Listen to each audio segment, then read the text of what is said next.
It's Memorial Day. I have had an interesting day. I went to a memorial ceremony up in Mount Olive, a very nice veterans memorial park, and I was called to represent the branch of service Army. My dad's side was all Army, and the ceremony was really beautiful. We had to do distancing, and there were really no audience. Couldn't have the regular thing. I never participated in one before, but it came to mind. I was thinking of my father's uncle David, who was a military officer and was a prisoner of war in France, and he never made it home. He was shot in the back while a prisoner of war. So we pretty much figured he suffered foul play because he was wounded. Anyway, I was thinking of Uncle David and wanted to share it with you. Uncle David, second in his class at West Point. Well, I want to read chapter 3 of my book, The Phoenix and the Falcon. You can get this book on Amazon, also on my website, katherinenewcomer.net.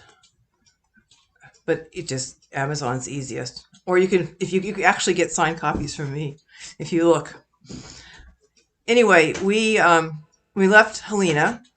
She is stranded in this village, this really horrible place. She has came from a very nice.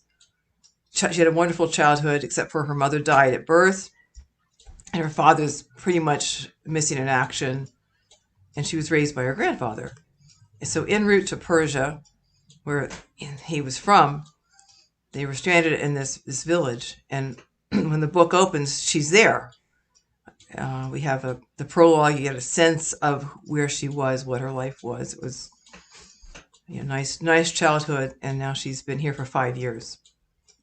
In the middle of the night, tall blonde stranger burst into their world, and everything. All things are going to happen. Some good, some bad. But where we left it is Helena was really assaulted by Kansbar, who's now her husband. She was forced to marry the elder, the tribe, the head of the village. And it was a bad situation for her because she was only 12. And she, Ivan, the son of Kansbar, took it upon himself to give her, beat her because he felt disrespected. And the tall blonde stranger, Volodymyr, interrupted and pretty much saved her. But as she felt, she remembered what was odd about him, and she warned Kansbar that Volodymyr was an Ostrogothic name, a Germanic name. It's funny, I was thinking about my uncle David. And so she tries to warn them. So we leave chapter 2 as knowing the rudiments of Gothic. Helena understood the words as Volodymyr shouted, "Men, come to me," assaulted her as she slipped into the darkness of chaotic dreams. She passed out. So chapter 3. Helena slowly recovered consciousness. Her thoughts were disjointed. Male voices reverberated in her head, but she felt too nauseous to care. Her head and stomach throbbed with pain. Fear remained, but it was someone else's, someone far away. Her heart pounded, reminding her of danger. She opened her eyes and gasped. Huns milled around the room, fingering the pottery and touching everything. She did not see Volodymyr. Memory returned like with a rush, burning with his betrayal. Despite herself, she had liked the Goth. She pulled herself upright to a seated position. Though she moved slowly, the room spun. Helena breathed in deeply, trying not to faint, but darkness descended, capturing her again.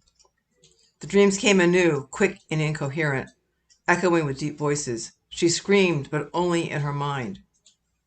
The smell of many men, packed in a small space, assaulted her. She looked at the world again and saw Volodymyr beside her. To her shame, tears of relief came to her eyes. He smiled at her, his blue eyes warm. I'll keep you safe, Helena. From the next room, the children cried with terror. Mikkel, she thought. At least 10 Huns blocked her path. One man was on his small horse, hunched over its neck to avoid the lower rafters. The animal was muscular with no pretensions to beauty, yet an innocent. Its rider, in contrast, was revolting. His cheeks were etched with small, triangular scars. His mouth was a slash in his face. His eyes were as cold as death. She confronted Volodymyr, her throat dry. Will you protect my son? Without thinking, she had used Greek, the language of her youth. He smiled. An eyebrow raised, he said nothing for a moment. In her bowels, Helena felt sick with fear. He leaned over her to whisper in her ear, For you, and you alone, I will guard him. Her eyes widened. He had answered in Greek. His accent was northern, probably Thracian, but she understood him easily. She stared at him with sudden hope. Are you from Constantinople? No, Helena, but news from the great city travels on the winds. My grandfather and I were from there. The sound of Greek was poignant, bringing her thoughts of home. Volodymyr nodded as if her statement confirmed what he already knew. She did not understand him. May I join Mikkel? Volodymyr glanced at the rider. It would not be wise. You betrayed us to them. She spoke without considering whether her accusation was offensive. I know, but no lives need be lost this day. She wondered at his words. A part of her yearned for morning and wished that she could awaken from this horrible dream. Yet in her heart, she knew that no nightmare ever felt so real. The stench of so many Huns in a small space was overwhelming. Volodymyr motioned to another blonde Ostrogoth. Thumander, guard her, he said in Greek. The man nodded. As he stepped near, his long hair glistened in the firelight. Unlike the Huns, he moved fluidly, at ease on the ground. His leather garments were supple from use. His right arm wore the scars of battle. He studied her with lively blue eyes.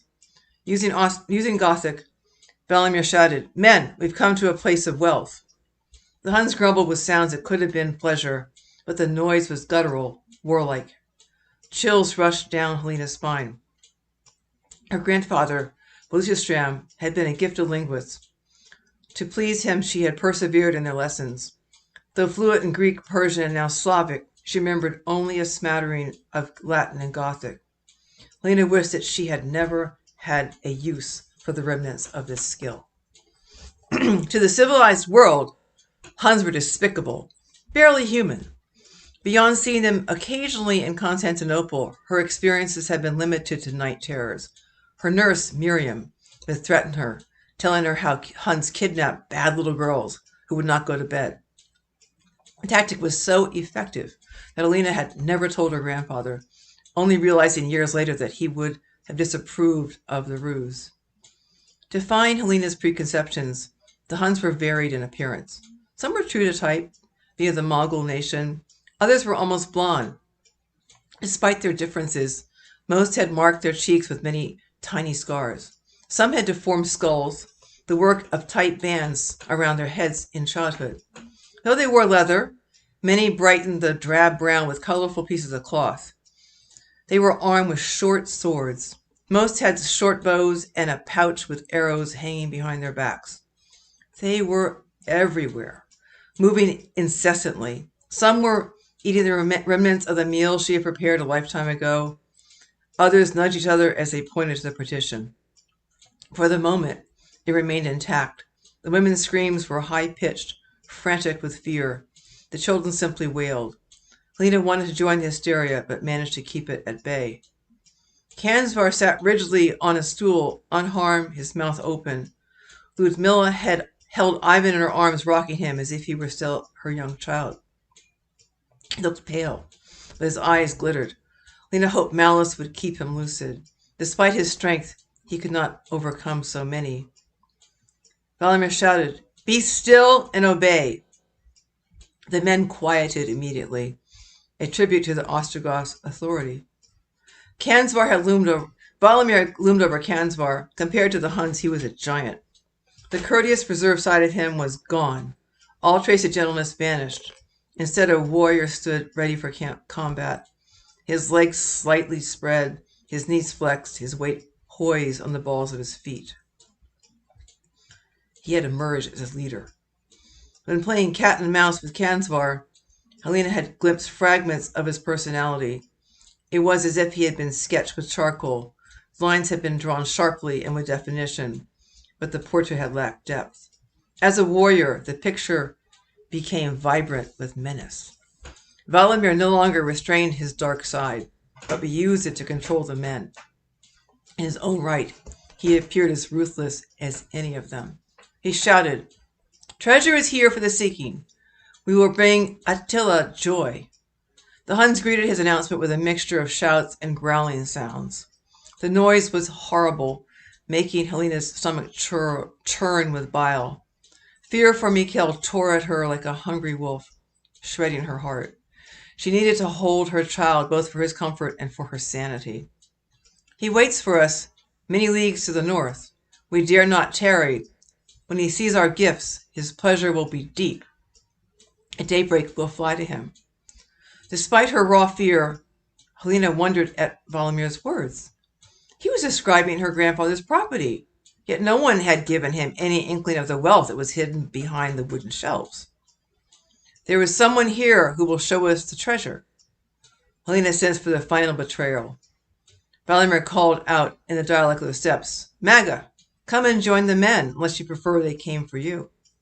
Helena felt relief, anxiety, and curiosity all jumbled together. With a fearless gesture, Maga threw open the curtain. Somehow she had managed to join the women. Catcalls showered her. She ignored everyone but Valimir.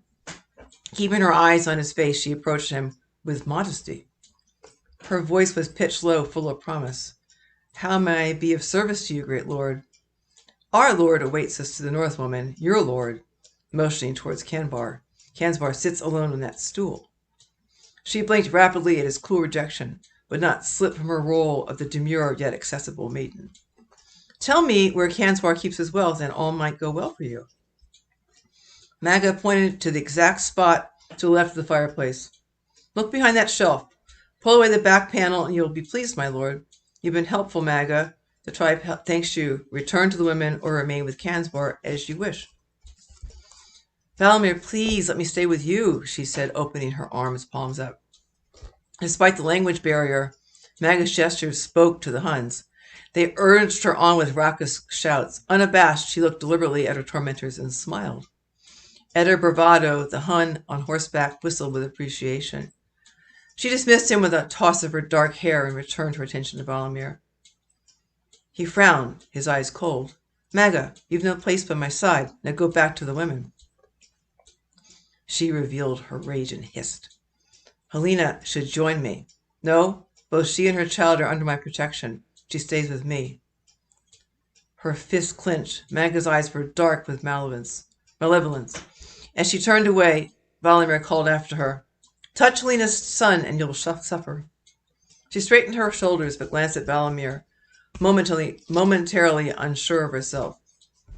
Elbowing her way through the Huns, she ignored Kansvar and Ivan completely. No one detained her, but several men laughed. "Men, I warn you against that woman.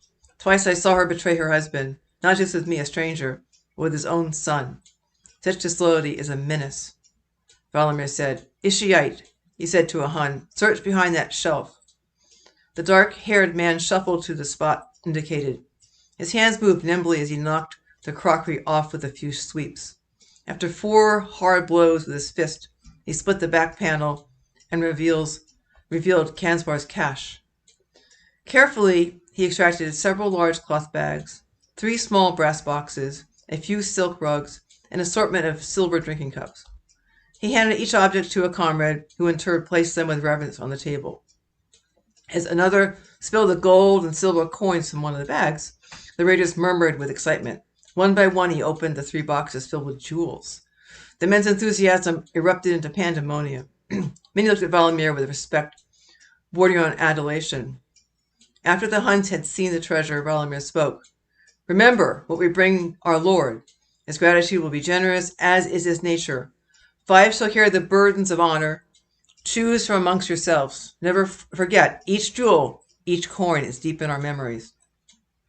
Immediately, 5 men stepped to the table. Despite their physical differences, they moved in harmony, as if they were of one mind. In full view of the band, they separated the find into 5 piles. The others witnessed the packing, not hesitating to help with advice. Helena found the level of cooperation striking. She expected them to fight to the death over the bounty. Valimir bowed his head. It is done. Attila will not forget the heavy burden that these 5 men have accepted in his service. That name again. Helena thought, trying to remember why it was so familiar. Valimir turned to Cansbar, at last acknowledging his presence. We have done well here, so well that your village shall suffer no further. But first, I need an answer to a question. I caution you to tell me the truth. Is there anything else? Cansbar raised his head slowly. Valimir's face was impassive, more like stone than living tissue. Cansbar unbuckled the Persian's sword. Here, it is of good quality. Also, Maga has a ring made of a Thracian gold. Like the rest, it was part of Helena's dowry. Accepting the blade, Valimir examined it quickly and then handed it to Thermidor. Maga, the ring or your life? Maga was silent behind the partition. Then she flung back the opening, spat at the floor, and hurled the ring at Valimir's head. He reached and caught it neatly in his hand. She scowled but did not return to the women's side. Instead, she made her way to Ivan and sat next to him, ignoring his mother at his side. Everything was happening too quickly for Helena. She watched Ivan and Maga whispering together. He was alert, fully recovered from his beating. Maga gloated and glanced at Valimir with undisguised venom. Ivan looked oddly pleased. Ludmilla voiced her dissension by emphatically shaking her head. More than anything, the older woman's disagreement filled Helena with foreboding. Valimir was oblivious to the conspirators on the ground. Thermidor will carry the sword to Attila. I'll present the ring. May he be well pleased. Yells, combined with sounds that could have been cheers, resonated in the mud house. The other blonde Ostrogoth strapped on the sword, encased in a delicately etched sheath, as it hung down his back. The ring shone on Valimir's smallest finger. She thought fleetingly that to wear it he must have narrow bones. Yet Maga and Ivan's whispering continued to make her desperate with worry. Soon the sun will rise, Valimir said. At the signal, all shall meet outside. The others will share our pride at what we found. Grelia, he said to the horsemen, have all the houses been taken? In reply, the man threw back his head and moaned a ghoulish wolf cry. The sound was echoed by many identical calls from distinct locations in the village. Once again, Helena's back was swept with spontaneous chills. Inside Cansbar's hut, the Huns murmured with satisfaction. With slow, insolent, Grelia spoke in Gothic. Each house, as you told us. All is well with the tribe, even though you have made us into women hiding in the dark. As he approached the Hun, Valimir's eyes glinted. Though Grelia was on horseback, the Ostrogoth had the advantage of height. As Valimir spoke, he could look down on him. Locking eyes with Grelia, he announced to the men, we have a prince's ransom from this place. In payment, we spare the village. Are we in agreement? After an initial silence, several unenthusiastic murmurs greeted Valimir's question. Into this pool of regret, Grelia threw his stone. I want my pleasure with the women. Starting with that one, he said, pointing at Maga. Noise of agreement filled the room. The sound beat against Helena's ears. Her head throbbed anew. Valimir raised his voice. Still yourselves. Obedience was sudden. The silence was shocking. Who did our leader appoint as chief? He asked Grelia. The Hun kept quiet, but it was not a sign of respect. Who, Grelia? You, he admitted like a curse. Valimir's face was hard, cold. This village has given us wealth. None of our blood has been lost. It does not owe us the blood price. You do not let us follow the wind. killing and taking as we please, Julia said, speaking to the others. Your way is different. It is not ours. There are women here for the taking. And then muttered under their breath, agreeing, but unwilling to mutiny. Men, Valimir shouted, we've no time for play. Attila stands idle to the north, waiting for us. If you have a horse to spare, persuade a woman to come, but I want no unwilling hostages. They'll only slow us. Already we test our lord's patience. As for you, Grulia, perhaps the woman Maga fancies the chains. The Hun grinned with malice. She is a beauty, ripe and ready, but she would take too much watching. I don't need my throat slit in my sleep. The men laughed with enjoyment, mixed with relief at his banter. Then he dropped his pretense of reconciliation. No, Valimir, I'll have the one to sit so still upon the bed. Helena's chest constricted. It hurt to breathe. Her legs needed to run fast and hard. Escape was impossible. She endured in silence, drawing on a reserve of strength that she had never known. Compared to this man, Ivan was guileless. He'll not touch her. She's with me, Valimir said. Julia snarled, I know, but you never keep any bitch long. Why bother with this one? She won't be good enough for you. You want a perfect woman. He smiled at the men. Maybe you don't even want a woman. Perhaps you follow the ways of the old Greeks and prefer a man. Laughing harshly, he pulled out his short sword. As he pointed at Valimir's stomach, the Goth pivoted away as he unsheathed his weapon. You challenge me?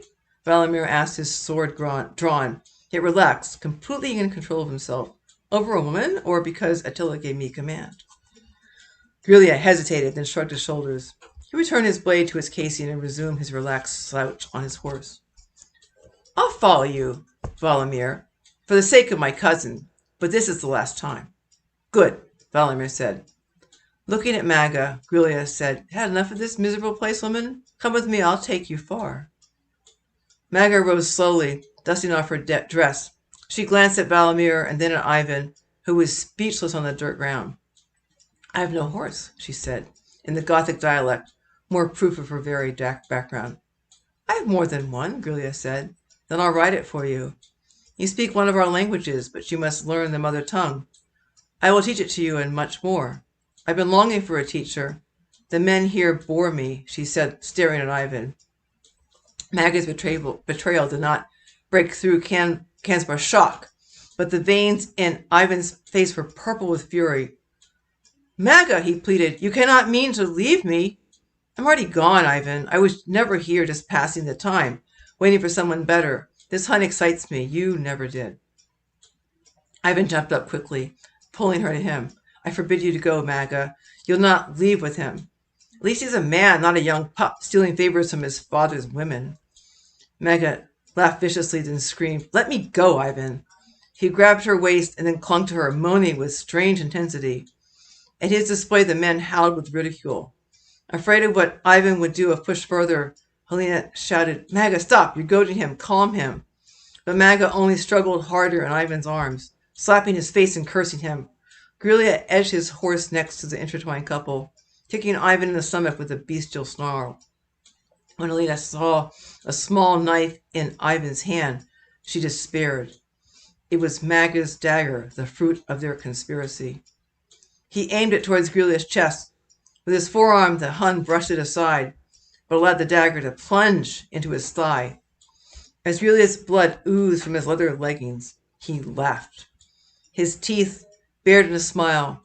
Helena suddenly understood that Ivan, with the Hun's cooperation, had contrived the village's doom. Grulia shouted to Ivan with delight, Your blood will be the first to flow. With the dagger still embedded in his legs, he unsheathed his sword and raised it high. While the steel blade descended smoothly in a perfect arc, Ivan watched it, his mouth open. Then it struck his thick neck with a crunch. Blood spurted like a fountain, spraying Ivan's head. As he fell with a thud, Lena's choice was clear. She slid off the bed and darted under the partition.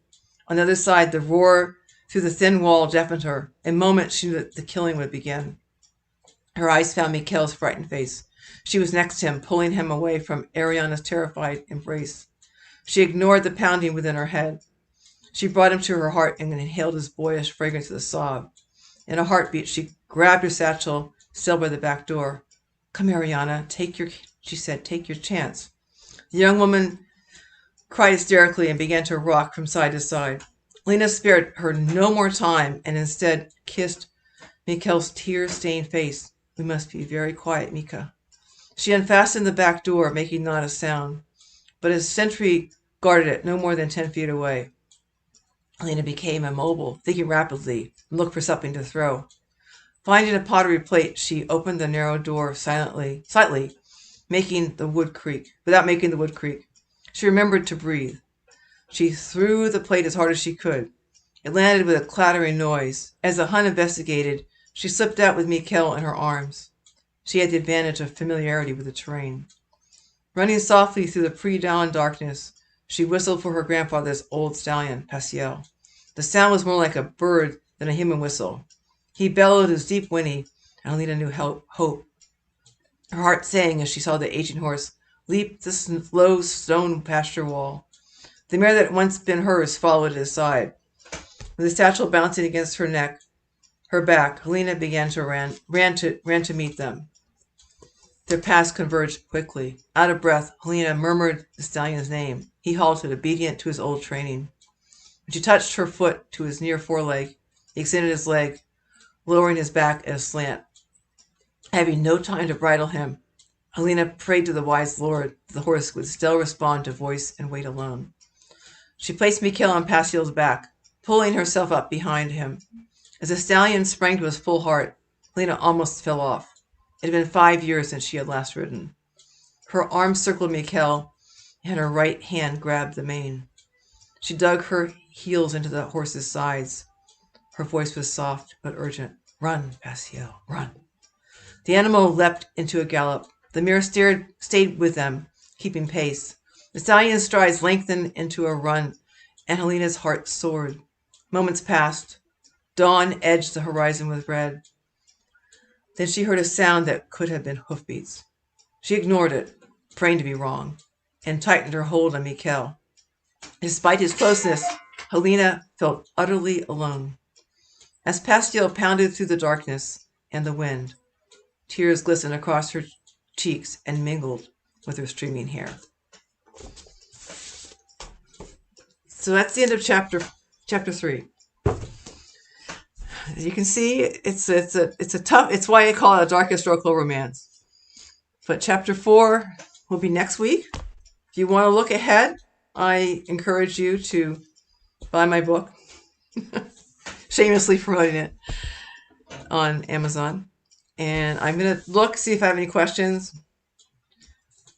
I my Facebook page, and I'm not seeing any. But someone said they had something last week, and it's hard to. No, I don't see anything. But you're welcome to ask me questions. I have 13 people reacting, so thank you. So I'll see you next week, hopefully, and think of our fallen veterans. It's Memorial Day. Take care. Have a good week. Bye-bye.